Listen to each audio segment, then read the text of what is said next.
Welcome to the Reloading Podcast here on the Firearms Radio Network, presented by Primary Arms. Hello, everyone. So, Travis, how you doing? How's it going?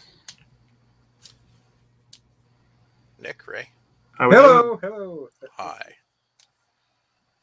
So, Sharonda's working overtime. I know, shocker. And Travis is using the same excuse I used 2 weeks ago, something about wife's birthday or something. And then, of course, Jim is the first Tuesday of the month, so he'll be along in a bit. And Jason's lost somewhere between California and Idaho, so I don't know. That is a good question, Jorgen, actually. Who is Travis? It's been a long time. So, but I think he got hit with the radiation.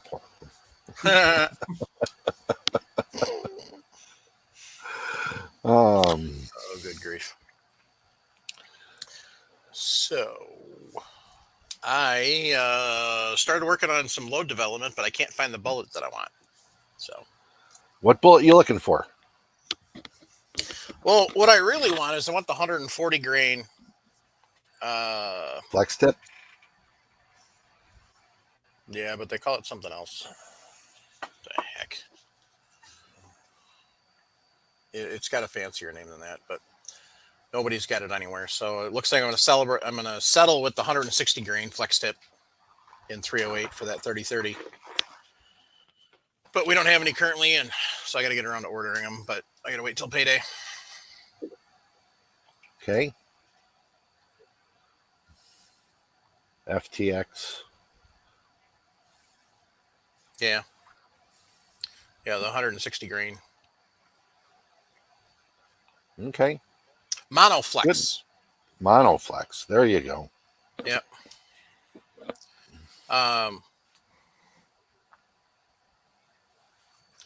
It's got a deeper, instead of like the FTXs where it's just got that little tip in it. It's actually got a longer flex tip. So let's see if I can get that to, yeah. Okay. Excuse me. Versus the 160, which is just got the little short tip.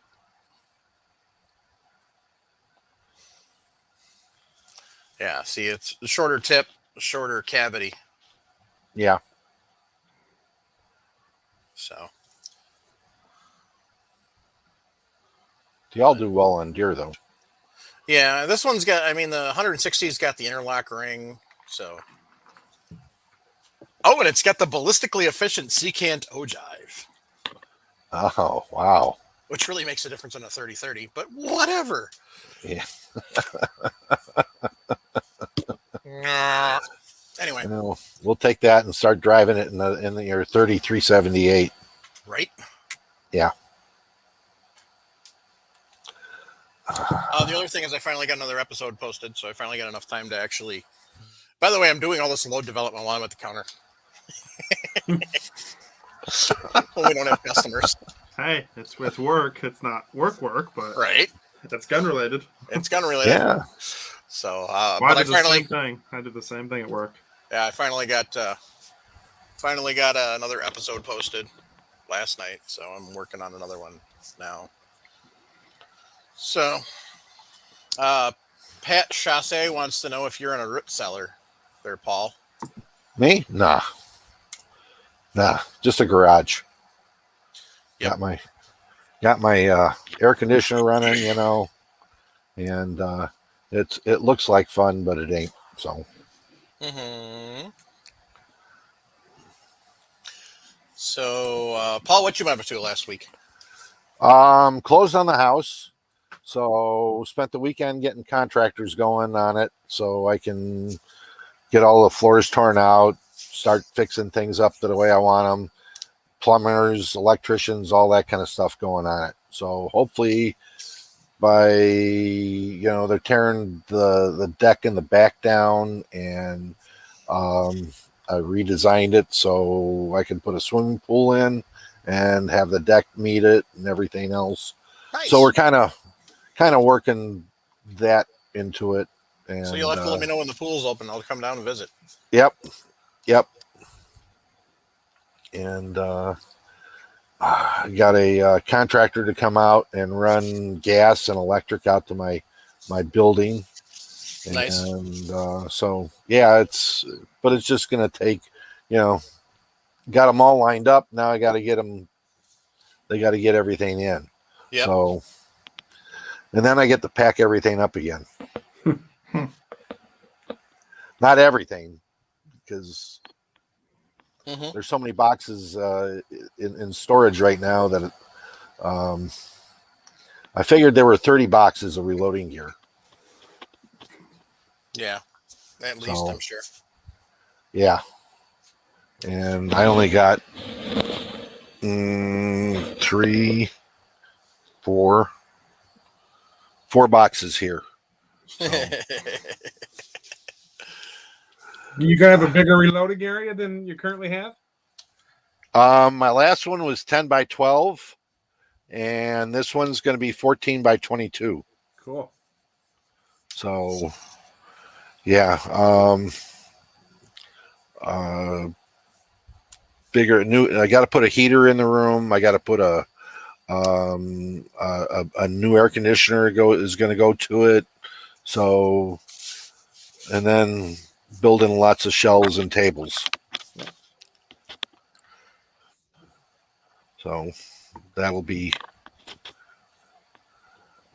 fun.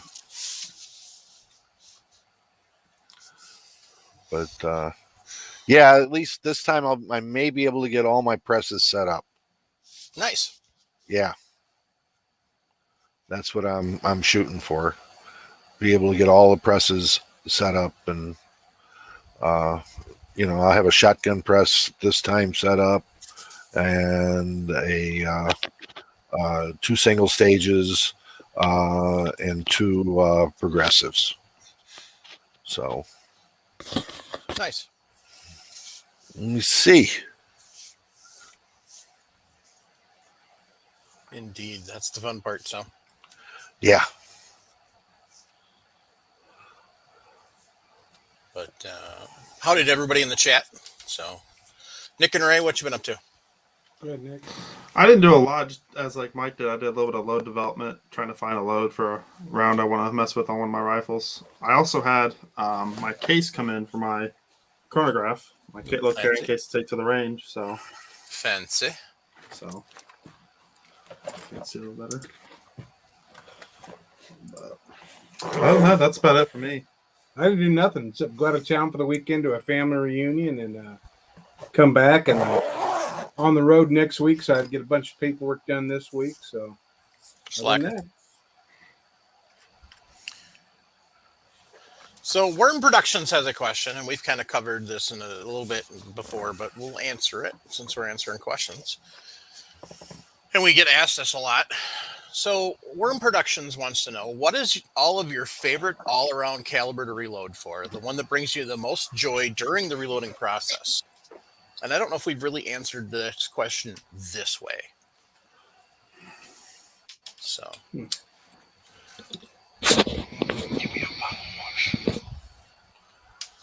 I guess. Go ahead. Yeah, go ahead. Oh, so. I like interesting rounds. So, my 6XC 308 is nice because I load it in so many different guns. 7 rem mag I enjoy, and then super hot loads in my 38 Super in my race gun.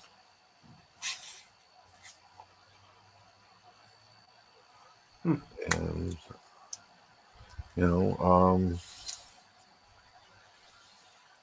yeah, that's those are my favorites to load for. XC because it is an interesting with the game twist barrel, the throating on it, and the chamber cut. It makes it an interesting round to load for. 7 mag, just raw power. When you load for that, and my 38 Super as a comp gun. How hot can I load it for? And still keep it safe. Yeah.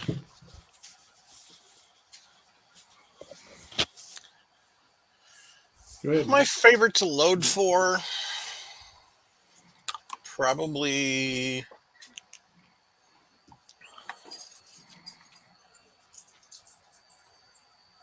the 257 Weatherby when I was loading for it for my friend, because I knew how much money I was saving him, and the fact that I was making ammunition better than the vaunted Weatherby company.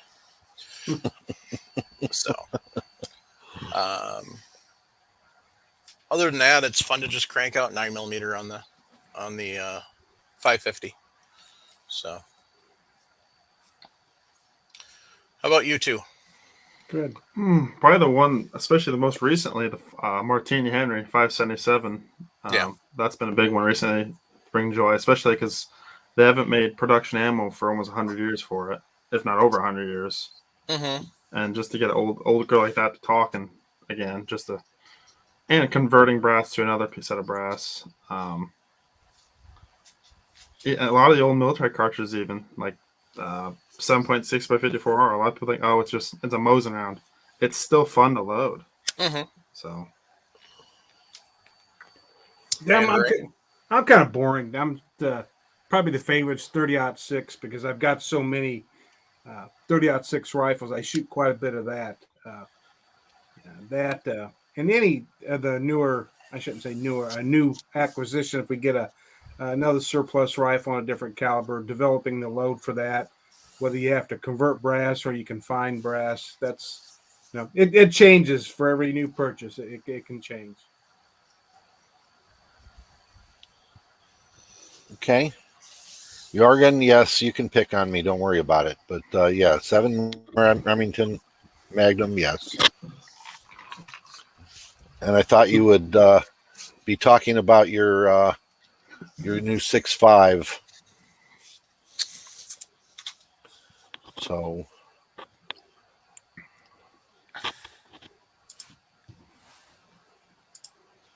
So, talking about a 6.5, he talked about he's still looking for a 6.5 load where it's the what did he say? ES? yeah, Single digits? single digits in his ESs. Yeah. So You know, ES is extreme spread, which means if you fire 10 shots, it's single digits in your difference between your first shot and your 10th shot as far as feet per second go. So, but he says, Jorgen says he's happy with his 6.5 by 55 so far. Well, you better be, dang it. He said factory loads produce 3 round groups averaging 2 to 3 inches. All of my hand loads have been in the 3/4 to inch and 3/4 range so far. Definite improvement, but work's not done. Absolutely. are you using that for hunting, or is that a target gun? That's what I wonder. Because you're looking at single digit ESs, but in a hunting load, I don't see the real need for it. If I was in the teens in a hunting load, I'd be pretty happy. Mm-hmm.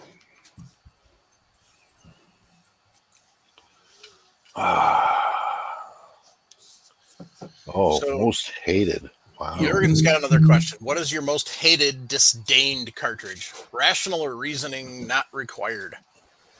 6.5 Creedmoor, because it really doesn't serve a valid hunting purpose. 6.5 Creedmoor, if you're going to shoot paper, is fine. but there's probably other ones that'll still do it just as well. For hunting, it's absolutely pointless.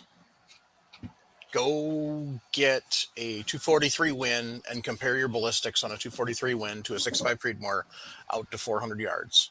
The 243 kills it.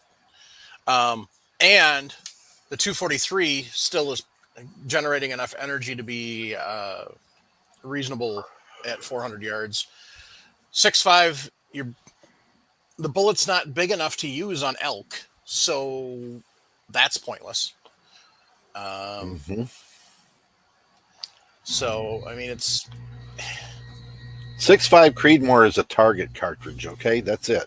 It is, and unfortunately, people have tried to turn it into a hunting load, which is why everybody and their grandmother wanted it. Because you can't tell me that Savage is making a $350 rifle combo, scope combo, for long distance shooting. Yeah. No, it's a target round. That's what it was designed as. That's what it was from the beginning, top to bottom, target round. If you want a hunting round, go to the 7 mags, the 7s, the 30-06s, hell, even the 308s. The 260, I mean, even the same caliber 260, at least you're going to gain 150 to 200 feet per second. Right. And you're going to have, a better, more, I can't say a better return because it's all, let's face it, guys, most of us here are not 1,000-yard game shooters, okay? No. We're happy at 350, 400, maybe 500, okay? And I feel that's our most ethical distances. Right. So that's the limit on cartridges. 500 yards, the 7 Remington mag, 175 grain partition, okay, on elk. All right, limit. That's it. Bang. You're there. Deer, 140 to 160 grain bullet, 500 yards on deer. Why? The reason is because of the inherent accuracy of the bullet and the shooting and dropping the game and being ethical in taking the game. Right. I hate to see wounded game. Yep.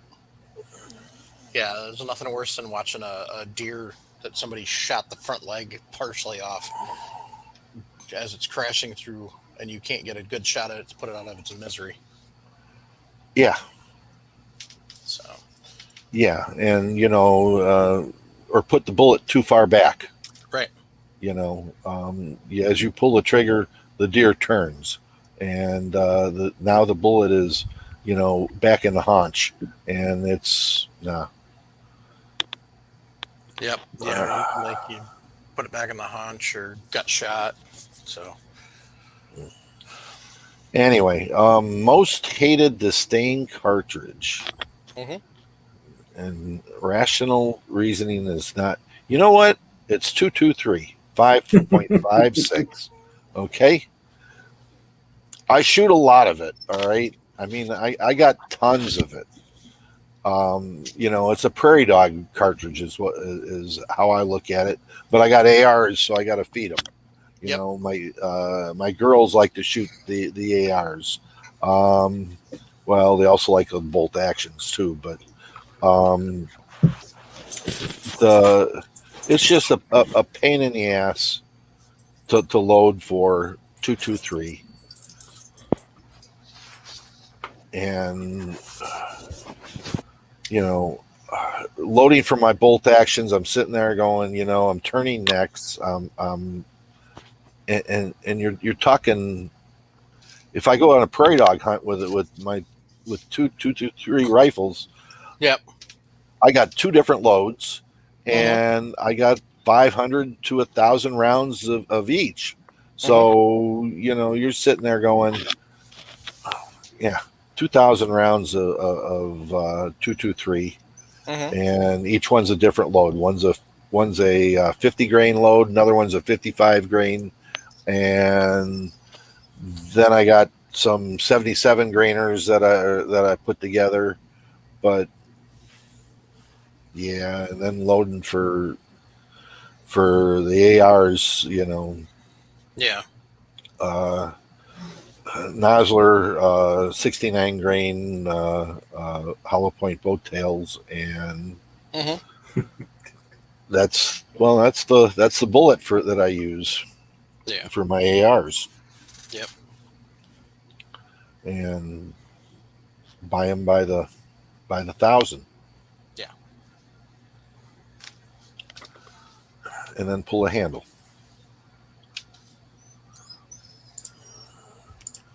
So that's that. Nick, what do you hate loading for? Nothing's jumping into my mind at the moment. You got anything? It doesn't have to be one you load for. It just has to be one you hate. Well, at that point, a lot of the old cartridges you can't find either. It's hard to make brass for. Dies are almost impossible to get. Because 6.5 Carcano kind of. Yeah, 6.5 Carcano is kind of right there at the moment. I got to buy a special bullet mold. Brass is still readily available, but it's just the time when the rifles are out there, as many out there as there are. You would think the bullet would be more. Yeah. Somebody with like Hornady or Sierra would make a bullet for it. Yeah. But I would have, for myself, I'd have to say 303 British. Not that it's a hard load to reload for or find components for. It's just you have to load for the particular gun because the chambers are just so big in them. Unless you get an aftermarket barrel that's got a tight chamber, in which we discussed that last week. Right. You're just going through brass like crazy. Unless you separate your brass and neck size for a particular gun, otherwise you're just going to chew through your brass. Is it worth setting it back? The barrel. What do you mean by setting it back? I guess I don't know. I mean, if the chambers are too long, is it worth taking and putting another thread on the barrel to turn it in? On a numbers matching mil spec gun, I don't think I'd mess with that. But if it's a gun you're turning into, a custom hunting rifle that you want in that caliber, or a matched target rifle, then it probably would be. Well, I mean, if you're making a full revolution on it, everything's going to come back up, as far as the way it goes. So, and you're taking off, I'm not sure what the threads are on that one, or even 2 threads. I mean, just to set the barrel back so you get your head spacing better. Yeah, but around our area to find a machinist that can do that, and what you'd have in it, you could buy a ton of brass. That's it comes down to where do you? I doubt that. I doubt that. I mean, what do you think? What do you think it'd cost to do something like that? Well, all you're doing is adding a thread on, so it's not buying a chamber reamer. So 2 threads, he's got an hour and a half, 2 hours on the lathe. That ain't bad. All he's doing is he's going to measure the threads and see what the threads are, and then take the shoulder of the barrel back, and then set it, and then at the back end take off what he's taken off the front. So, $200 at the most. Yeah, that's not bad. But I mean, I think I don't shoot that much 303 to begin with. If I go through 200 rounds a year, 303, I've shot a lot.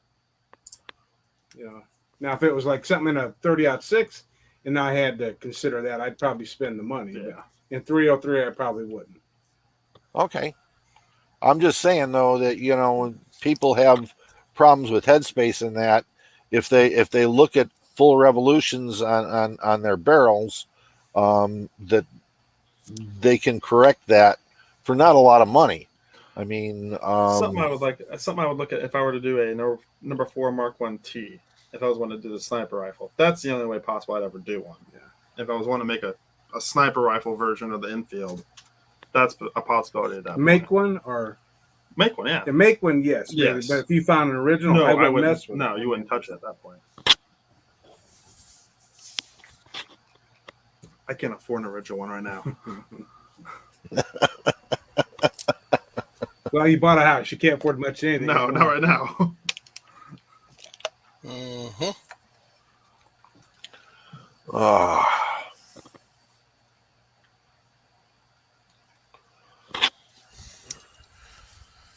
All right.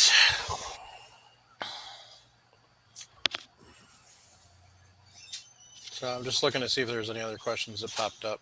Just people commenting what we were talking about. So, one of the questions that we did have for tonight is from Michael D. He joins us sometimes. But he's looking for some guidance and some help on a gun build. I have a regular stock Ruger 1022, and it's time to change it up a bit. So what do you prefer? Stocks, barrels, etc. I was thinking some sort of ATI stock and a bull fluted barrel, new trigger, scoped, etc. What's the best brands? Any info will be highly appreciated.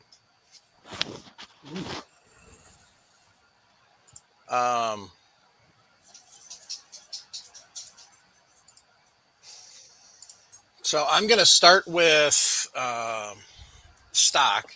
Both of my boys, after they confiscated my two 1022s, got Archangel stocks. And they're really nice. Adjustable butt pad, adjustable cheek riser on them. They go together really nice and easy. So there's a lot of good stocks out there for 1022 that are man size. Okay. Yeah. So, that would be one of the first things. Mm-hmm. The other thing would be a barrel. Okay. Yeah. It's got is a wedge block holding that barrel on. Mm-hmm. And so, just loosen that wedge up, put on a new barrel, and go from there with a new stock. Then Ruger's got a trigger now for it. Yeah. Yeah. There you go. Yeah, Boyd makes good thumbhole stocks for them. Yep. If you want a wood stock, in multiple color, about any color scheme you'd want. Yeah. What was it? Vorkorzen? Am I saying Vorkorzen? Vorkorzen makes excellent products for the Ruger 1022. Kid makes good stuff for him. Okay, yeah. Two of the first things I'm going to tell you to get is any sort of extended mag release, and then the bolt hold back repair kit. That's two of the most important things, especially if you're going to do apple seeds or any other things. Being able to drop those mags out easily instead of having to try and fight and pull it out is a godsend. And being able to, with Ruger 1022s, the problem isn't locking the bolt back. It's unlocking the bolt. Because it's a really sketchy system. I don't know what they were on when they designed it. But I'd like some, because it was some good drugs. Because it is not mechanically sound in any way, shape, or form. And it's definitely not mechanically easy to use. So, but there's there's a few aftermarket companies that make stuff. There's some that you have to do a little bit of gunsmithing with, some that you don't. So, but most of the aftermarket companies or the other companies that make the 1022 copies have figured out how to make that work real easy. So you can play around by fixing, or you can play around with your triggers, your stock Ruger trigger, and mess around with it. They've got a drop-in setup that works a lot better. Otherwise, there's Volquartsen and plenty of others. Yeah. So when it comes to 1022 and it comes to upgrades, Volquartsen is pretty much top of the line. Yeah. Yeah, I mean, it's if you just want to buy and be done, then buy Volquartsen. But it's not necessarily always the best solution, and it's definitely not always the best bang for your buck, depending on what you're doing with it. Who's the one that makes the gun that's almost a copy of the 1022? That's they got so many different companies doing that. No, that's Volquartsen. Volquartsen's got one. Yeah, they've been. But they make theirs under license from Ruger. Yeah, I know there's a name brand companies that it's not Savage. Winchester Wildcats, basically. Winchester. That's what I'm thinking. Thompson Center did their version. Yep. Which I think that's done for until somebody buys them. Yep. Which I'm hoping Ruger buys them. That'd be nice. Because Ruger's on top of the game right now on products. So you get Ruger and Thompson Center on a partnership. I think we'll see some good stuff come out of that. Yeah. Bring back the Encores. Mm-hmm. So, Jorgen said Rock Island Armory made some. Magnum Research makes some. Glask. No idea who that is. Must be Canadian or something. Volquartsen. I'm just trying to remember all the ones we've got at the store. Tactical Solutions. Yeah. Yes. We got a Tac Solutions one. I like their mag release, personally. That's not bad. It rounds off on the bottom of the trigger guard. I'm not going to pay that much for... I wouldn't pay that much for one of those, but... No.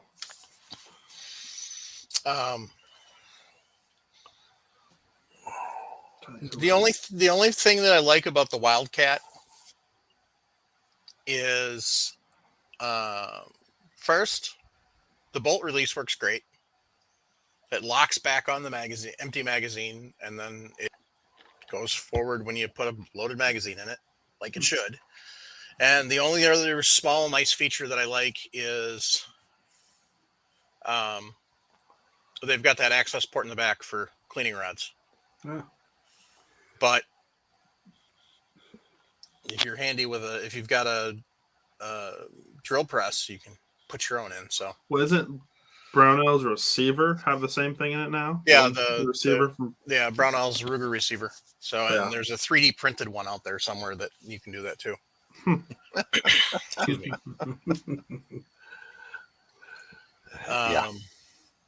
So, actually, some of the 3D printed stuff actually holds up pretty well. There's a few of them out there that have,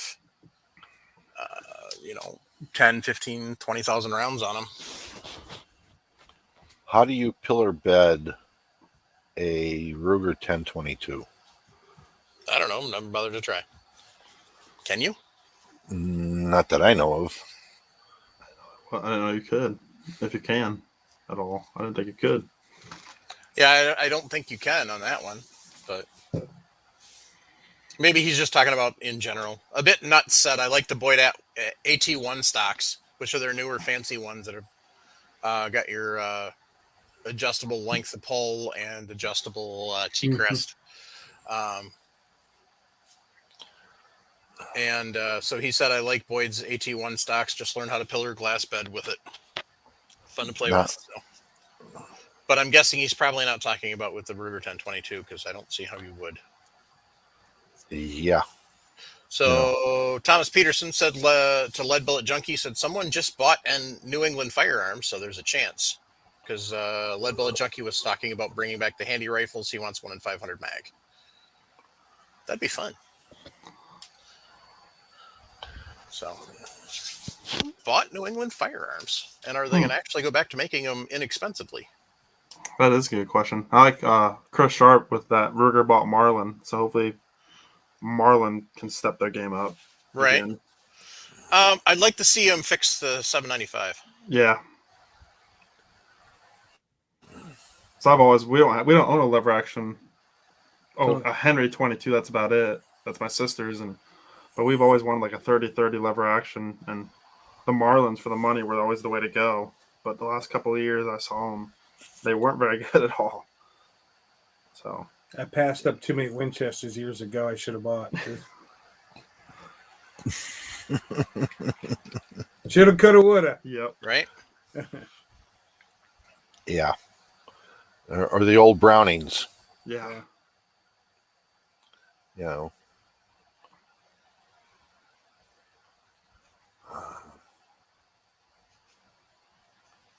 I'm just looking here to see. So New England was bought by H&R. But who got H&R in the Did Palmetto get them? I'm trying to remember who got them. Ooh. Didn't Palmetto? Oh no, they bought DPMS. I don't know who bought who. I can't remember. But who? who H&R. bought H&R Firearms? So it was part of Marlin, which would have been part of Remington, which would have been part of Freedom Group, which is part of the Remington. bullshit conglomeration. Yeah. I don't see anything on there. Oh, wait a minute. Let's see here.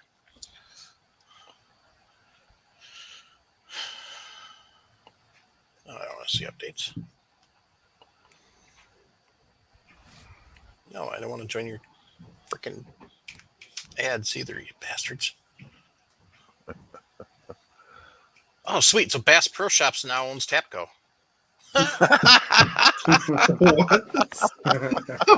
Sportsman's Warehouse bought Tapco. Really? And Bass Pro bought Sportsman's Warehouse. So I wonder if I can get like my Bass Pro discount on Tapco stuff. Yeah, you never know. I'm gonna bub up an SKS. Yes. All right, so You got one you got to fix first. I didn't get your stock. right. So Vista Outdoors bought the Lone Oak-based ammunitions business, so that's the other IP assets. Round Hill Group LLC bought everything firearms that is non-Marlin. JJE Capital Holdings LLC won DPMS, H&R, Storm Lake, AAC, and Parker. Franklin Armory run Bushmaster. So the company was sold to JJE Capital Holdings LLC. That's what he's read. Owns several farm manufacturers companies, including Lead Star Arms and Palmetto State Armory. So Palmetto. That'll be interesting. I don't know if they'll do anything with it. I don't think they will. They got their hands full as it is. Well, and the fact that it's been shut down since 2015, so Yeah. Wally Crosby wants to know who makes a good 1022 mag. Ruger. Ruger. That's it. Literally. Yep. Ruger. Yeah. Literally. Butler Creek used to pre-ban. Bulldogs are pretty good. They're not bad, but Yeah, they're not Ruger though. Yeah. Yeah, if you look and search online, you can find the 2-packs of the 25 rounders for under $50 still. So you're talking actual factory Ruger 25 round magazines for about the same as what you'd pay for a Butler Creek. And Butler Creek steel lips are the only other one I would buy. Who had that comment on the 1022 mags? Wally. Wally? Yeah. Well, never mind, they're out of stock. I was gonna say they have a 3-pack at Primary Arms right now, out of stock at $31 for the 10 rounders. The 10 rounders, and they're 12% off the store wide right now. That's actually cheap. Don't buy the 10 rounders. Just get the 25. They had 15 for sure. Also, yeah, those are a nice happy medium. They even have 25. The Canadians hate the 15 round mags. Let's see. In stock, maybe you're going to tell us why. Even. In stock, 25 rounders from Primary Arms, $21.99 plus 12% off. That's cheap. That is cheap. So,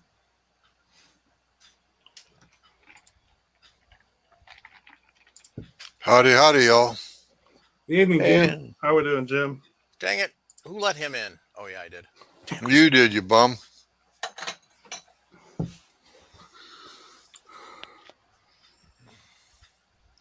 I was attending the monthly meeting of the Sandley Gun Club. Well, The only other thing I did this week in Guns and Reloading is, Paul, you should recognize this box. okay, you got Instead of getting it for $69 like you'd said, I got it for $49. that's the flexible one. Right. That's not the long hard one. And I must have put the wrong info in. That's okay. It still works. Yep. Well, it's 39.37 inches long. It's a digital bore scope, guys. You see that thing of the slant on the end of it? There's 3 mirrors there, and it's also USB 2.0, USB-C, and micro USB compatible. It is not Windows compatible or not in Windows. It's Apple. iOS. It's not iOS compatible at all. Nope. Unless you get maybe if you get some kind of adapter from USB-C to Lightning cable or something like that. But I don't think I'm going to do that. Have you tried it yet? No, sir, I have not. I haven't even plugged it into my phone. Okay. I just got it yesterday. I got it yesterday. I unboxed it, and I figured I'd show it off on the show tonight. There you go. Yep. I'll take, and you know what I will do? I will take a brand new Winchester Wildcat that I happen to have upstairs and go down through the bore and take some photographs of what a new bore should look like. There you go. You haven't shot that yet, Slacker? Should look like. Right. Wait till should you, look wait, like. have you cleaned it yet? No. Oh, okay. That'll be an interesting one. Yeah, I haven't cleaned it yet.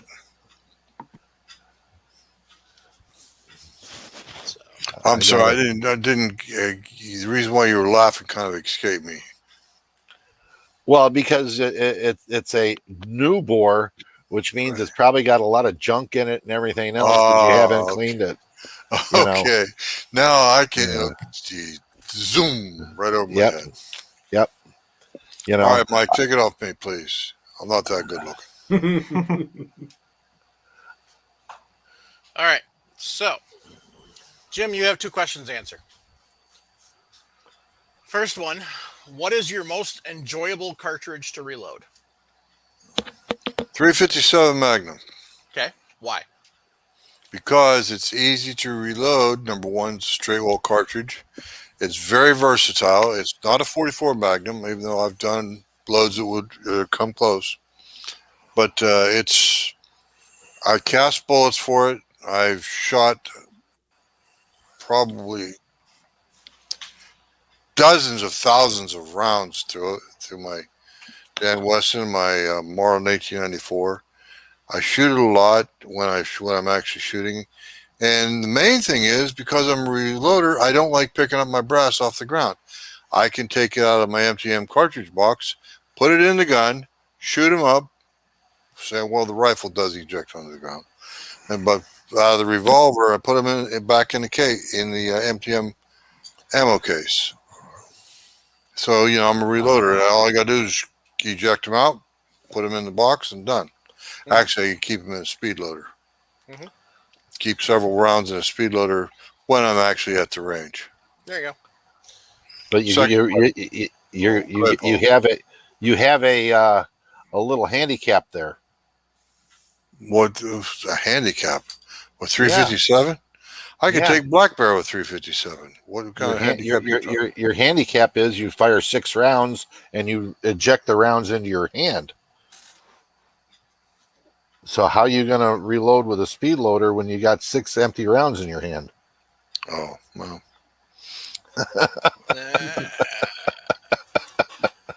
I got big hands. It's called a training scar. Yeah. I've never had one of those. Oh, I've seen them. I've had them on the back of my neck, but that's from on the rifle range 5.56. Yeah, no. This is a training. That's a training scar. When you sit down, you have brass in your hand and an empty revolver. It should be punch them out, slide the new ones in, close it up, and then go back to shooting. Yep. John's hand loading has a comment. Great, he said at me. Great answers. I agree with all that. Though I don't have a rifle in 357. Love these revolvers, and 357 fits the bill all the way around. You know what, Paul? You're right. But the other thing is too. A lot of people consider that 6 cylinders to be a handicap, or 6 rounds to be a handicap, but not with a speed loader in your pouch. If you're in that kind of situation, you're not going to try to catch brass. You're going to try to take and punch brass. But I hope so. Yeah. Anyway, the thing is, I don't think John's hand loading was around last fall when I was doing so much 357 work with both guns. I was shooting, I think, 3 various loads, including 4, including 38 special, and I was chronographing them through my 4-inch barrel, 6-inch barrel, and 8-inch barrel, my Dan Wesson, and of course I was put all that same ammunition through the Marlin 1894C. Well, of course, my velocities were all commensurate. I think I actually recorded all that velocity in a spreadsheet somewhere, or maybe I just left it in the chronograph data. I don't remember. But anyway, you got anything else, Paul, Nick, Ray, about 357? No. What's the worst cartridge? The one you have the most for? disdain for, logic not required. I'll tell you one I don't reload for. 5.7. I'll never reload for that. I'll never reload for 25 ACP. I will never reload for 380. I will never probably. Why 380's not bad. I got big fat meat hooks on the ends of my hands. Your hands aren't much bigger than mine, Jim. We've seen that before, and I have no problem loading 380. I load 380 on a progressive. Yep, I loaded on my 550. Good for y'all. The reason why I choose not to reload 380 is because I choose not to own a 380. If I'm going to shoot anything, I'm going to shoot something with some spunk to it. And Mike, as you know, I'm going to go 40 on that. Mm-hmm. I reload 9mm. It's a pain in the neck. Short and weak. So be it. Mr. Nelson, Yeah. I would put my penetrating power up against your 9mm any day of the week. Okay. For crying out loud, we're not going to get a ballistics arbor. There is not much freaking difference. I remember when the 10mm came out, because it was the first cartridge that we had in a semi-automatic that could make 16 inches of penetration in a gel block. Okay. Mm-hmm. So nowadays we can get 16 inches of penetration out of the 40. I can get it almost out of a 45, which is, That's doing but something. 9mm, you can get 16 inches of penetration at. Yeah, but the human torso is only 12 inches front to back. I don't care. You go this way to this way, you're going to get 16 inches. Okay. That's and not all the time do you get 12 inches going in this way. True. Mm-hmm. If I'm turned this way and you try going through, you almost got 16 inches. The idea is to stop somebody. So, and if you're shooting a bear with it, I want 16 inches, right? You bet. Well, if I'm shooting a bear, I'm not using hollow points. I'm using cast. You bet. Yeah. Okay, and the reason why I want to address a question, and I'm not going to bring it up, but the reason why I choose not to reload those cartridges is because I choose not to own the handguns they would come in.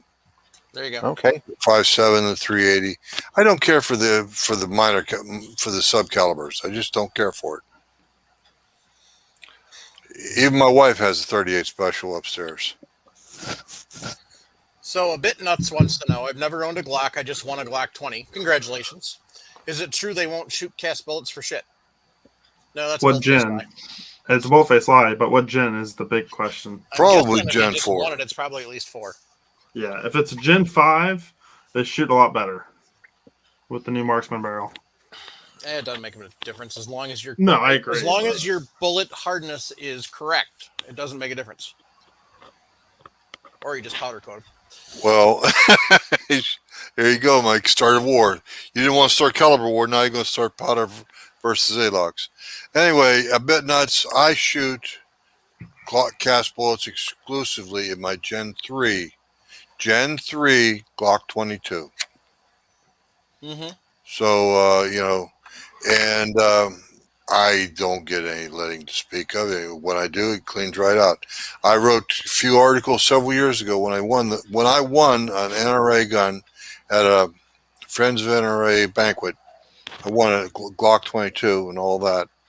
But anyway, so the idea is if you use a pure lead bullet or bullets that are too soft, they won't engrave the rifling, and they're just going to strip across. And the Glocks have a polygonal rifling. Polygonal rifling. That's exactly right. They're not cut rifling. And it's much softer, not softer, but it seems to be more shallow, less grip, shall we say, on the periphery of the bullet. The bullet fills the lands and grooves of it instead of being cut into it. Okay. Yes. So what you're trying to do is you get a hard enough bullet to keep it so it doesn't want to over rotate. It doesn't want to strip across. That's right. That's why copper works so well, is because it's hard enough to take and actually engage, not engrave, but engage the rifling. Because the material has enough tensile strength. That's why we recommend that you use a harder bullet. And you're going to have to take in, if you a bit nuts, you might want to learn to do your own casting, because that way you have a lot more control over the hardness of the material. And that's one of the reasons why I wanted to get into casting with zinc, because I know zinc is a bit harder, and I'm going to try zinc bullets in my Glock 22. Okay. Thank you, Andy. Welcome. Good to see you. Andy Z28, Z79, Z28. Sorry. Welcome, Andy, and thank you for the support.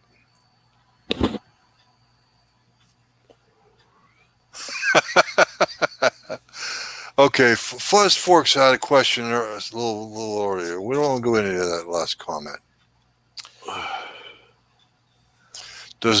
No, I do not want to own. I'm sorry. Fuzz Fork 8 wants to know if I loan an Lee APP. No, I do not.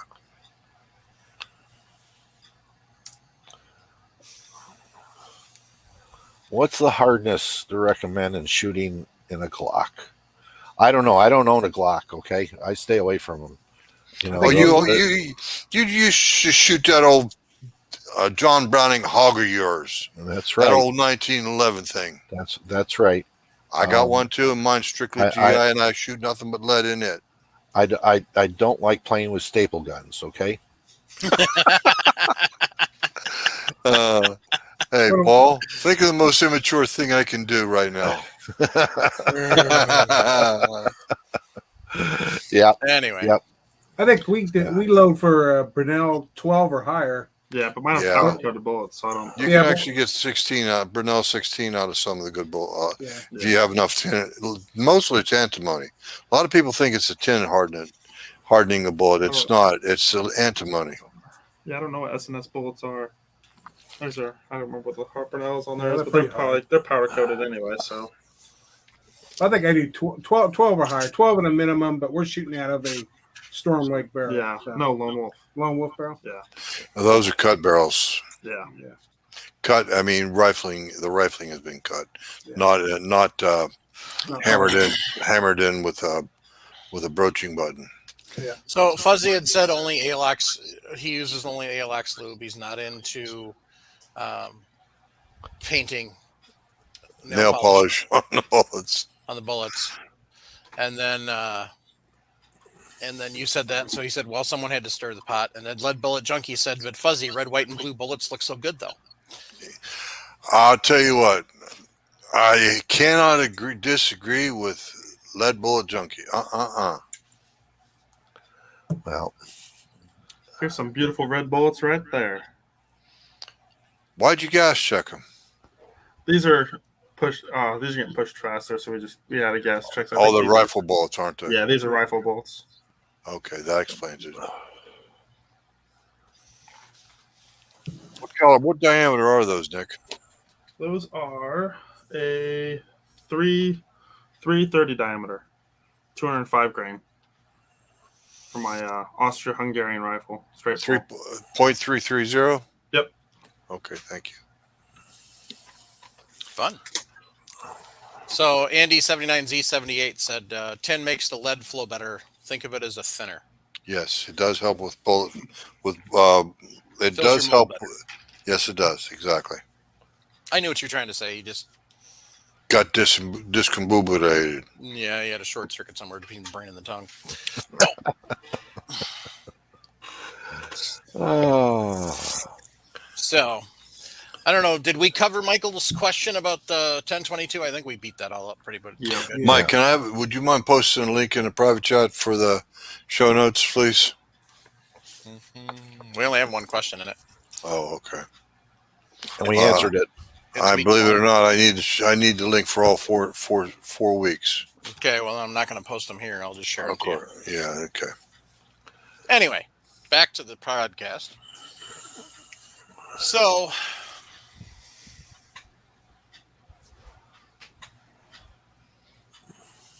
What's the topic tonight, anyway? well, now we're on to the cartridge corner. So, the topic was answering questions. We answered a couple of them out of the chat, and then we answered the one from Michael. So tonight's cartridge, because it's episode 361, we're doing the 38 Smith & Wesson. By the way, the 38 Smith & Wesson is not, I repeat, is not the 38 Special and will not fire in a 38 Special. Just like you cannot fire a 38 Special in a 38 Smith & Wesson. As one of our customers found out when he ordered one online from another store and then got it in and then realized it was 38 Smith & Wesson, not 38 Special. So the good news is people still make ammo factory-wise for the 38 Smith & Wesson. So 38 Smith & Wesson, also is known as the 38 Colt New Police. When it came out, was popular with 150 grain flat point bullet with America's Detectives. Compact snub nose were available for the 38 Special until 1927. So the 38 Smith & Wesson owned that niche. Interest in more stopping power led to the development of a 200 grain lead bullet load that was called the 38 S&W Super Police, or simply the 38 200. There were even shot shell loads.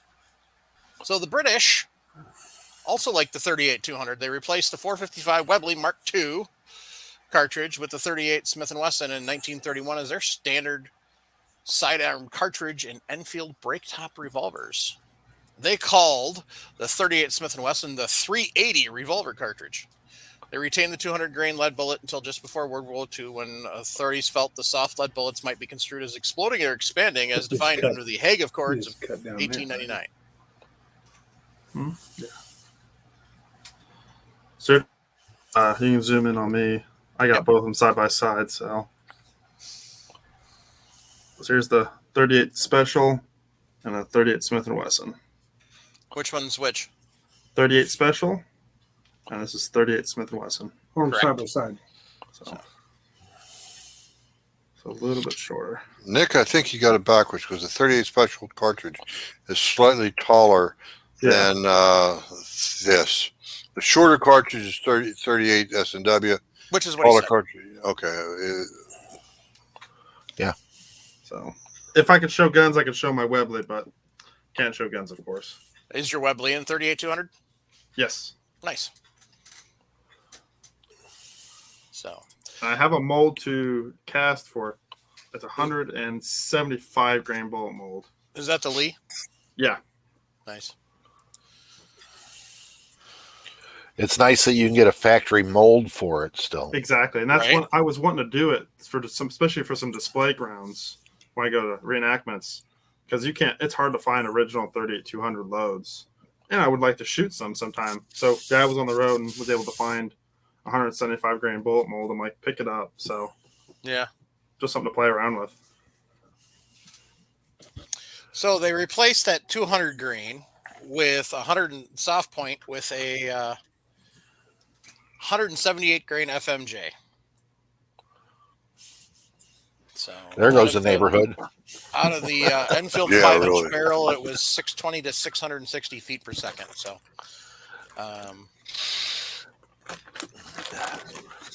Yeah, there went the neighborhood. It just went downhill with that one. right. The old 200 grainer with a flat point on top of it was a good round to stop people because it was pure soft lead, Mhm. and at only 600 feet per second, it did some damage. Yeah. It people don't realize that a big heavy piece of lead it can do some real damage to some things. Well, it's the idea behind the 45. Yeah. I quite concur with what Paul said about the 38-200 cartridge. So, But when they put it full metal jacket, they now it just slips through things. mm-hmm.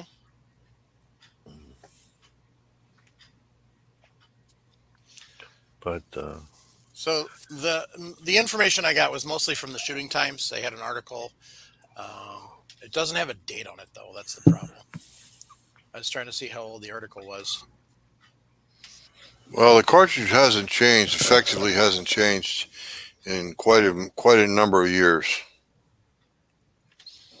Therefore, for one thing, I don't think anybody's even making 38 S&W anymore. Yeah, Oh, they are. still do. Oh, Fiocchi makes it. No, not ammo, guns. Oh, farms. Oh yeah. Oh, yeah. You'll see revolvers every so often from them. New? Mhm. Yeah.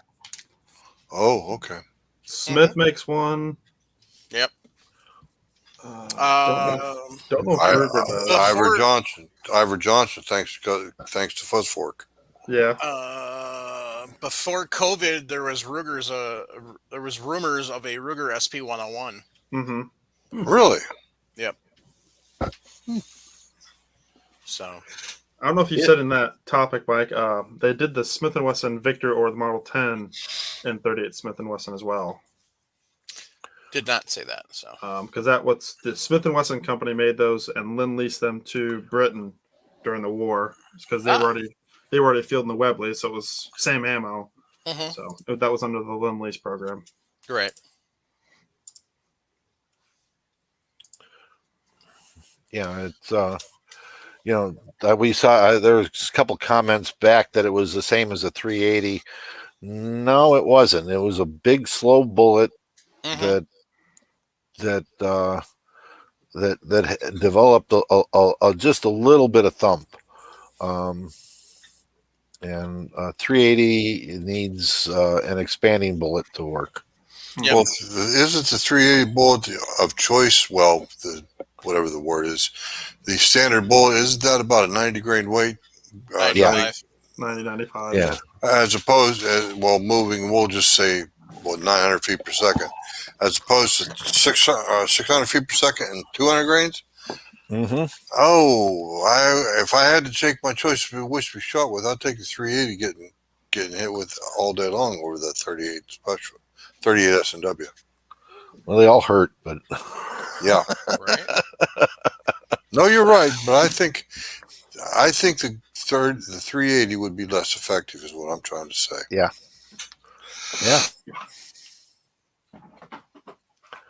I agree with you. Excuse me. And you know what? It's easy to teach somebody with a 38 Smith and Wesson, Hmm. say a Model 10 to shoot. Yeah, because you're not. It's not like trying to shoot full house 357 loads. Shooting full Right. house Magnum loads takes a lot of practice, a lot of patience, and it takes quite a bit of hand strength. And teaching somebody to deal with recoil in a revolver is hard. Yep. It's not like That's why I like 22 for newcomers.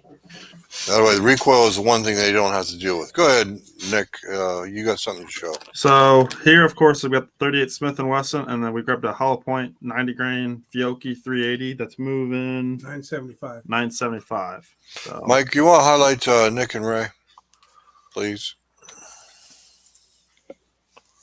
So it's substantial. Tell me again, Mike or Ray, what you got?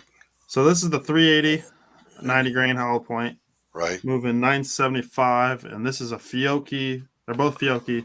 I believe 1,000 grain, or not 1,000 grain. Wow, 1,000 grain. 1,000 feet per second, right around there. I can't remember. Set them on there so you can get the height. Oh yeah, there. Okay. Let me see if I can get them right next to each other. So there's our height. Yep. Almost the same cartridge length, but quite a bit difference in the projectile length. Yeah.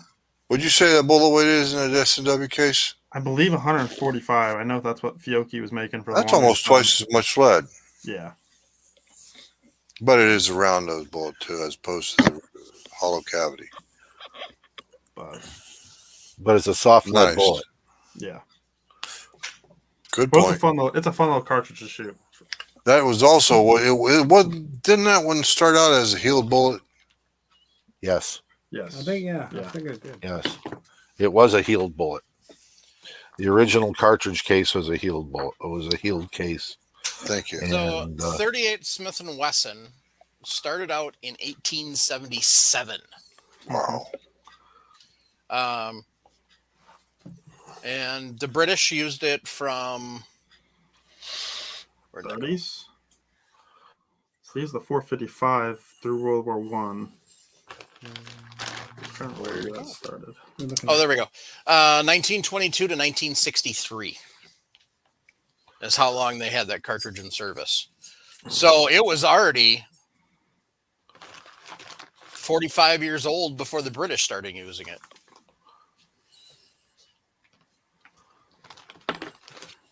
Well, that cartridge is very, very well over 100 years old. Mm-hmm. So for 158 grain or 195 grain lead round nose, it's 653 feet per second, 185 foot-pounds of energy. So.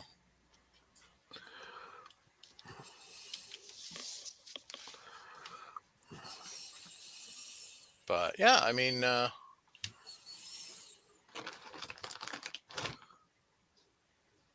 so the Gen 2 of that, which was that 177 grain, or 170, whatever it was, is still in production in Ordnance Factory Board in India. Ruger still makes limited runs.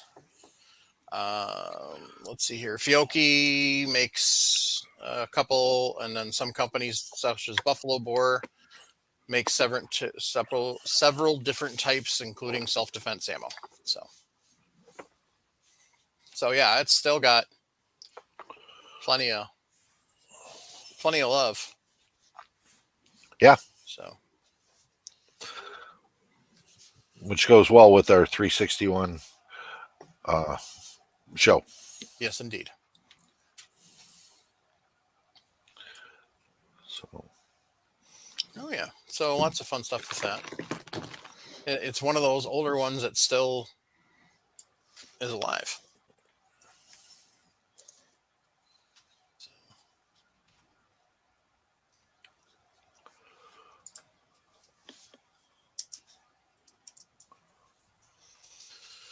All right. So let's see here. Anybody else got any questions that they asked in there? I have a tiny comment. Yeah, go ahead. Welcome to the lads from down under, Yep. from the great land down under.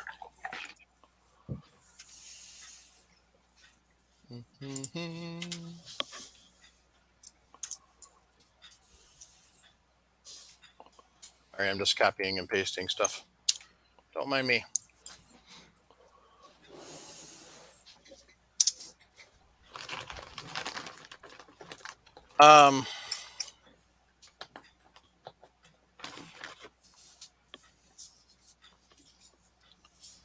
Yeah, Fuzz Defork Gate said there's still a lot of break top 38 Smith and Wessons in people's drawers. Which there is. I mean, there's a lot of top breaks that were made. So. Yeah. But. Chicago specials. Yep. Definitely wanted to bring back Cartridge Corner for this week, and it seemed like a fun one to do. So.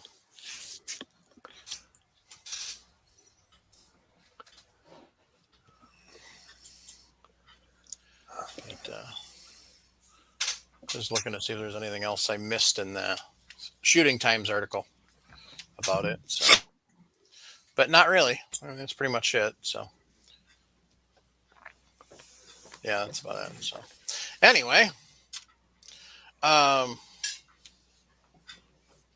pretty much covers that. I think we covered most everything tonight. That covers the questions. Anybody got any shout outs? I enjoyed the company of AJ Harmon at the gun club meeting tonight. There you go. He's a local lad from right here in Sanford. Nice.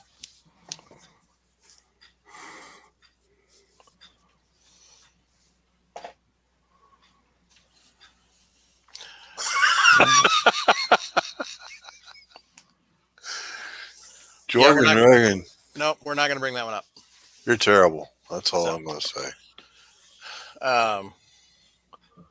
Yeah, it's appreciate everybody who joins us every week. Nick, Ray, Paul, anybody got a shout out? No, we're good. Everybody, we're just happy to be here, and I got to say thank you to all our Patreons that we have out there, and Indeed. keeps Mike rolling in audio equipment.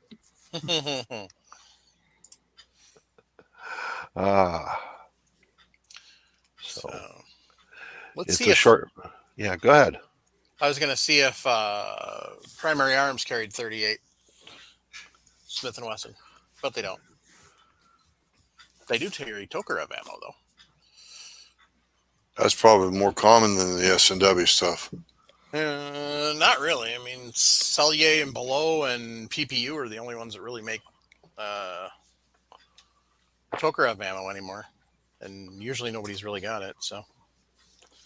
But the big thing is, yeah, they've got that 12% off site-wide. So this is only going to be good for people who are watching now live because it ends in 27 hours. So, but Starline makes Tokarev brass, Mike.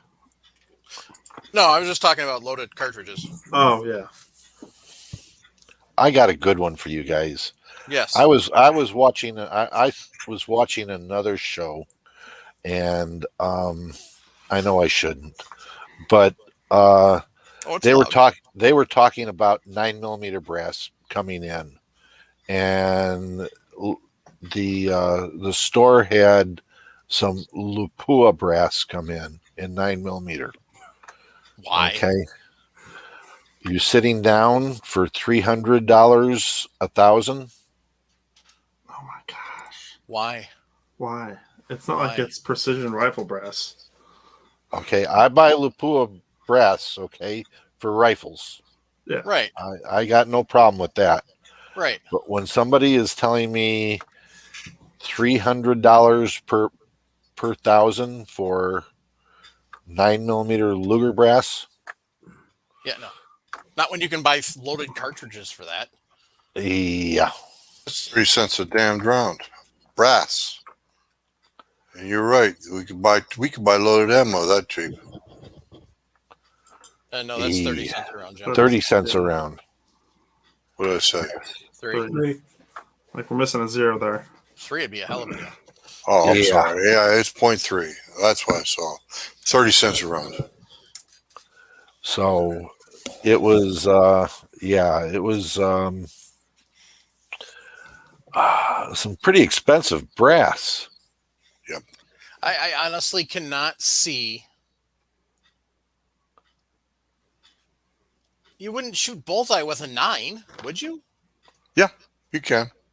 Would you though? Yeah. Well, it's I mean, more you controllable than it's more controllable than 45 ACP.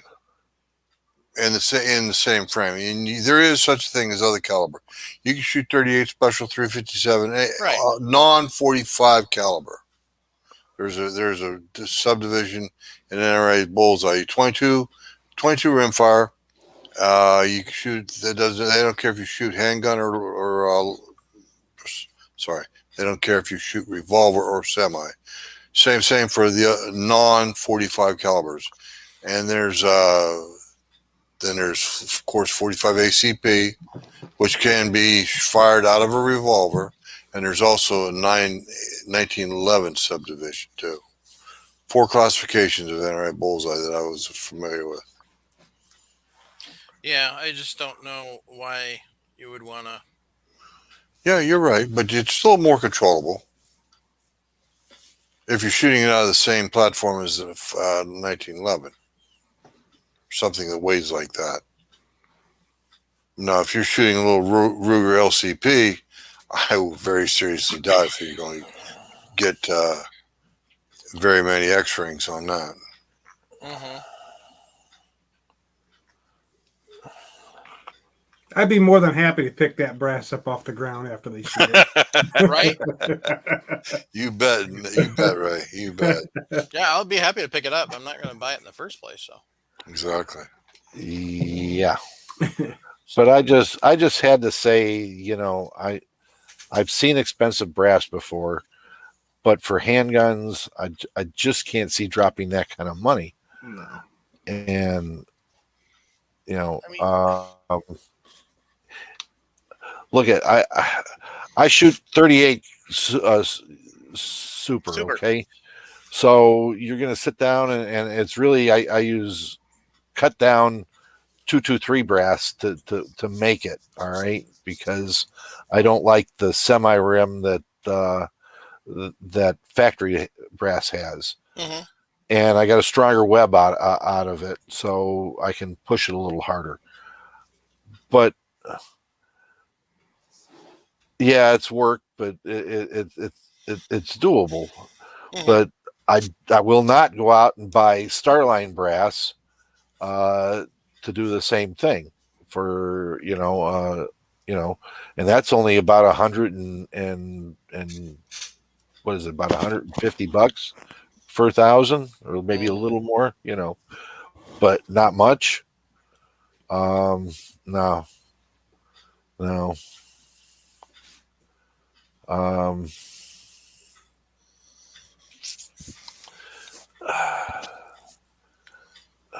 Yeah, I can do more. I can do more with 38 super brass than I can with 9 millimeter brass. 9 millimeter brass is plinking brass. I mean, well, the other big problem is where are you going to find projectiles that are good enough to warrant using them in that brass? yeah, I don't see myself coming across any Spear Gold dots lately. No, even if you got gold dots, they're still not worth putting in that because you're not going to use gold dots for bullseye. Mhm. So, excuse me. I use an awful lot of hap bullets from Mhm. Hornady, Yeah. and there Hey, were, yeah, go ahead. I was going to say, oh no, these are only 358 diameter. I was going to say I thought I had bullets to use for 38 Smith and Wesson, but I don't. These I'd have to use in 38. They're 358 bullets. Okay. Load those up on a 357 Magnum 200 grains. Boom. Anyway, I kick that guy out. He's flooding the channel. Thank you. Yeah, that's a good one. Plus, Fork wants us to all meet in the middle of the USA. yeah. That would be Iowa or Nebraska, Kansas, or Missouri, somewhere like that. I was thinking about that the other day, actually. Kind of like, I know us all four here, and then you got Sean from We Like Shooting Show, and Yeah. you'd have to think somewhere like Kansas or something. Why don't we just go to we go do Kansas. There's a couple places I know in Kansas that have a couple of shooting ranges. Got another one, Mike. Yep.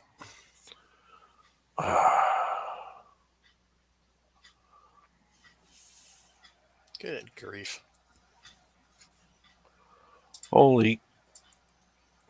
But crazy tonight. Yep. Somehow we decided to get spammers tonight, so fun. Well, good thing that we have buttons for that. Yep. But Be neat. It'd go through one of the Lake City Gee plant there or God. something, Kansas City. there we go. Now you're thinking. So, anyway, I was about to wrap this puppy up anyway, so. But, as Paul was saying earlier, thanks to everybody that sends us comments. Thanks to everybody that's Patreon. Greatly appreciate it. So, greatly appreciate everybody that tunes in live every week. Sorry we had some trolls tonight towards the end, but John's hand loading said it pretty much perfect. Some people have too much time and too small minds. Correct. So, but on that note, hi Jim. Bye Jim. You're late, Madal. Sorry. We're signing off. I'm not kidding. Oh, anyway, thanks to everybody that tunes in every week. We greatly appreciate it. Thanks for everybody who's patient and me getting the audios out. So, on that note, keep your brass shiny. Hold on one second, guys. Keep going, guys. I'm looking for something. Nick? Jump on the Mill Serp short bus. Teach them to shoot and reload when they're young. Okay.